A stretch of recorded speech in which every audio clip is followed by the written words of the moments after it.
Have you ever asked God to remove someone from your heart?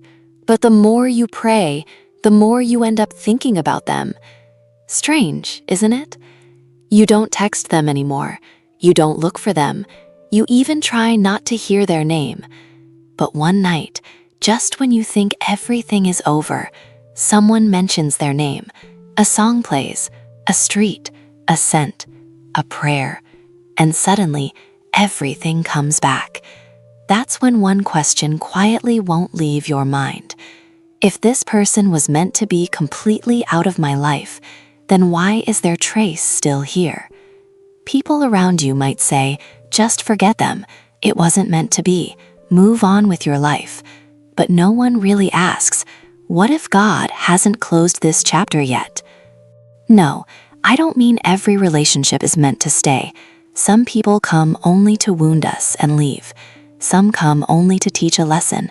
And some doors, no matter how much you love them, must stay closed forever. But sometimes, rushing to close a door is the exact mistake you regret later. Because God is still standing on the other side of that door, and all you've seen is the handle. Let me ask you something. The last time you mentioned their name in your prayers, did you feel worse afterward? Or did you feel a strange peace you couldn't explain? I didn't say happiness. I didn't say everything got solved. I said peace.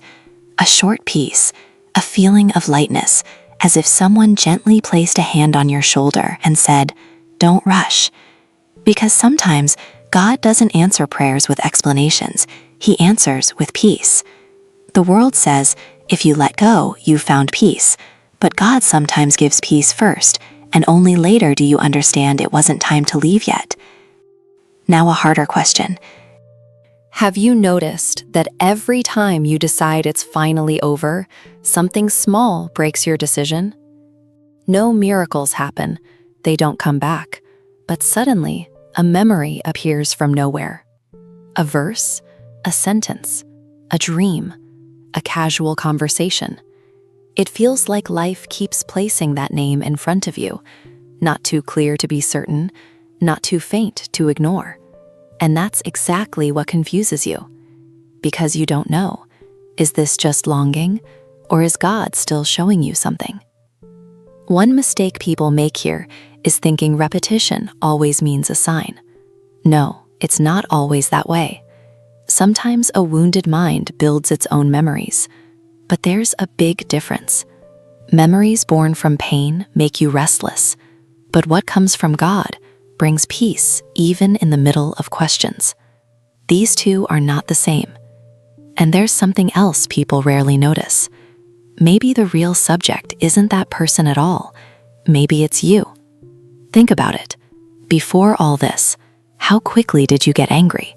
How much did you run from loneliness? How much of your worth depended on being loved? Now look at yourself. This waiting, this silence, these prayers, are they keeping you the same person you were? Or are you slowly becoming someone you never imagined becoming? Maybe the biggest miracle in this story isn't that someone comes back. Maybe the biggest miracle is that your heart changes. And often, before God changes people's destinies, He first changes their hearts.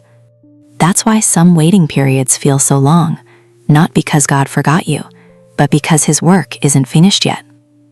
There's something that maybe no one has ever explained to you like this before. All the people who leave your life are not necessarily meant to leave your heart too. Some disappear with a simple goodbye, but some stay alive in a corner of your heart for years. Does that mean you should wait for them? No. We often ask for clarity before God finishes shaping us, while God is first shaping us, not just our situation. A seed grows underground. If you keep digging it up, you destroy it. Some relationships are the same. We rush to know the outcome, looking for signs, messages, and events. But maybe all God asks is trust. Trusting what you cannot see is hard. That's why many people give up. Not because there is no answer, but because it doesn't come as expected. The last time you prayed for them, were you praying for them or just for their return? There is a difference between attachment and love.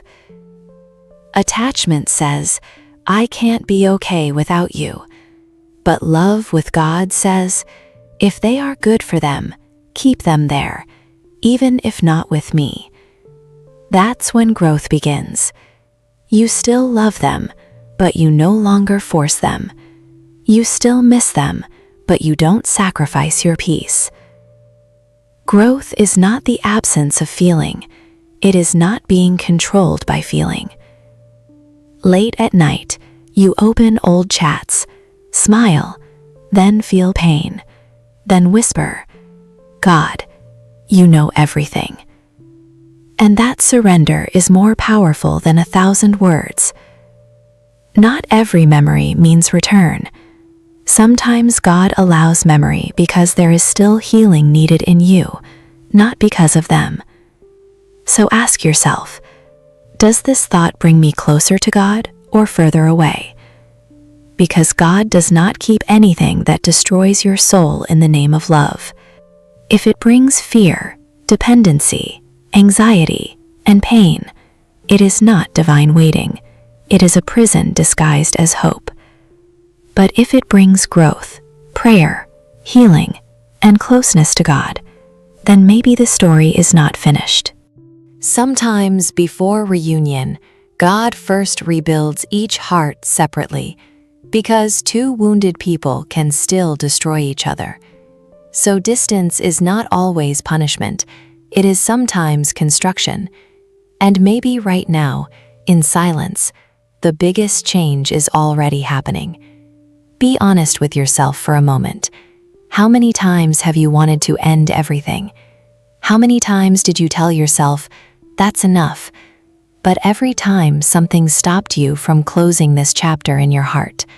No miracle happened. Nothing changed overnight. Only this, every time you rushed to decide, it felt like God was asking you to wait a little longer. And maybe the hardest part of faith is exactly here. Not rushing when you see no answer. We only see today, but God sees the end of the story. Maybe you think God's silence means nothing is happening. But what if this silence is where He is building something you're not ready to see yet? Maybe He is changing your heart, or the heart of the person you pray for every night. And maybe that is why this story hasn't been closed yet. But never forget, if staying with someone takes you away from God, that waiting is not from Him. And if leaving takes away a peace that God already gave you, maybe it is not time yet. So instead of asking whether they will come back, ask, what is God shaping me into during this waiting? Because in the end, God's greatest gift may not be someone returning, but who you become. This waiting may not lead you back to the same person. It may lead you to the place God always intended for you. And if one day you realize God answered some of your prayers with patience, you will understand that His silence was never empty.